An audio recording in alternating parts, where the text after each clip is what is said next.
Today's video is going to be a short one, and while we're still on the topic of COD maps, I thought I'd talk about the #1 worst map in Modern Warfare 2. I want to discuss how there's still, over 5 months later, glaring issues that plague this map and how to fix them. Lots of you may think I'm talking about border crossing, but have I got news for you. Welcome to Hydroelectric. Season 3's update is just around the corner, so we'll see if the devs actually bother fixing this map by then. I'll make sure to update you guys in the comments of this video, but it's been over 5 months, and this special little red square is still sticking out like a sore thumb. I don't know how something like this gets past testing and remains unfixed for nearly half a year in a AAA gaming franchise, but this corner of Hydroelectric has been cropped out of the map since launch while clearly being an intended flank route for players to utilize. You can literally walk up the stairs, but once you get near the top, you're gonna die in a few seconds for seemingly no reason. This isn't a special area like on Nuketown where you can just hop over a special fence and flank over to the Jeep campers. No.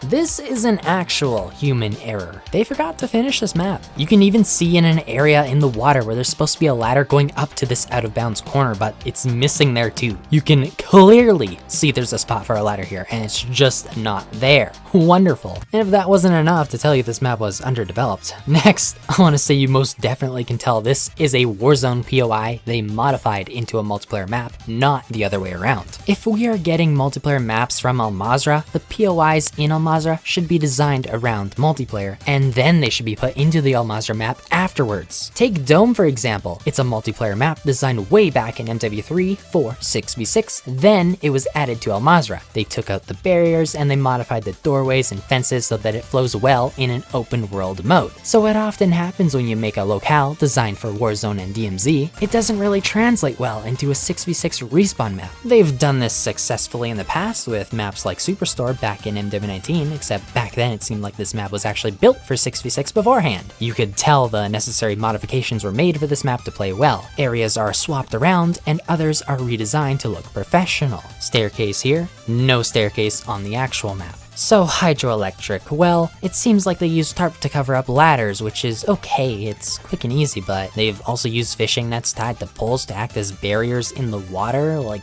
I guess they work, but the land behind them looks extremely barren. Plus this tiny little island looks as though it's not blocked off whatsoever, although the out of bounds barrier tells me otherwise, not the map itself. So why didn't they just make this river as wide as the opposite side's river too? This narrow one doesn't even make sense in some areas, as this out of bounds death screen just appears if you run a straight line between fishing poles. And near the ruins, there's this blue fence that looks totally shoehorned in. Just wow. If this was originally designed in a 6v6 format first, you might have had this being an unbroken wall. Why break it and then fence it off so strangely? And it's not even the weirdest fence. The most bizarre fence-like gate everyone has had to have run into by this point has got to be the ones on the bridges. There's no way not one of you watching this video hasn't tried jumping over these before. There's no shot. They're so short, and if you're standing beside the bridge, the stone rims are even shorter. Like, bro, I can climb up this ledge beside the bridge, but I can't lift my pinky toe enough to climb over this brick?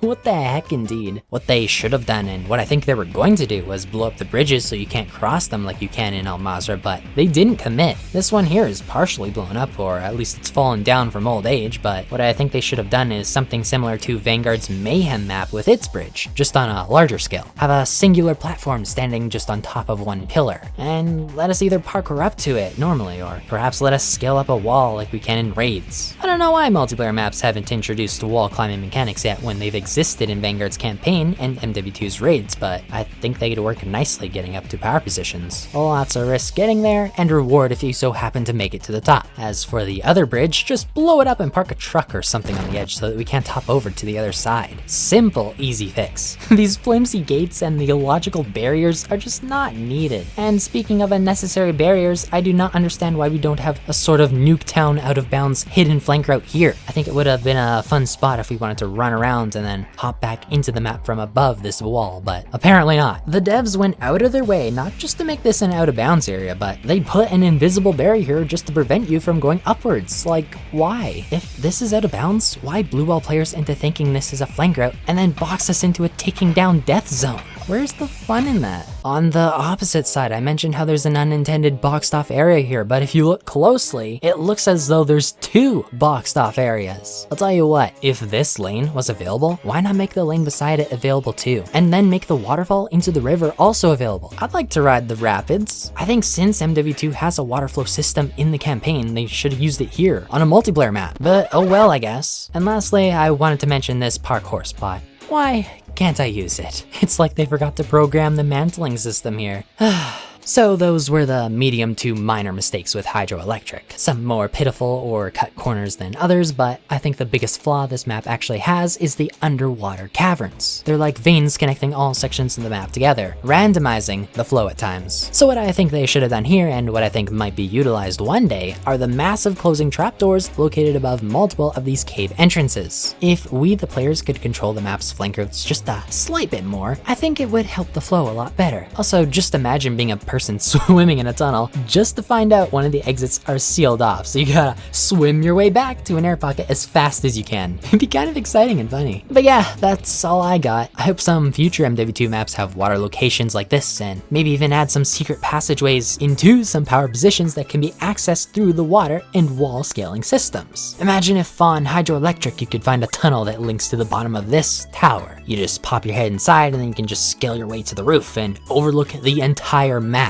You'd essentially become the Eye of Sauron. There's so many angles you could cover while also being super exposed up there too. High risk, high reward. And this concept would encourage more water combat. If you can get a clear advantage, a power position only by going through the water, you bet your biscuits more people are gonna build classes around swimming. But yeah, in the end, Hydroelectric 66 transformation looks rushed. It's in my opinion worse than border crossing because it's so random at times with its flow, or lack thereof. So please drop a like if you enjoyed, and please check out my newest podcast episode with Lundy and Coulter on my second channel. It's a lost Christmas episode that's kind of nostalgic. MW2's come a long way since December, for the better and for the worse. So really, it's just a trip down memory lane, seeing all the concerns we had back then. Give it a listen. Bon appetit. This is Mattsuki, signing out.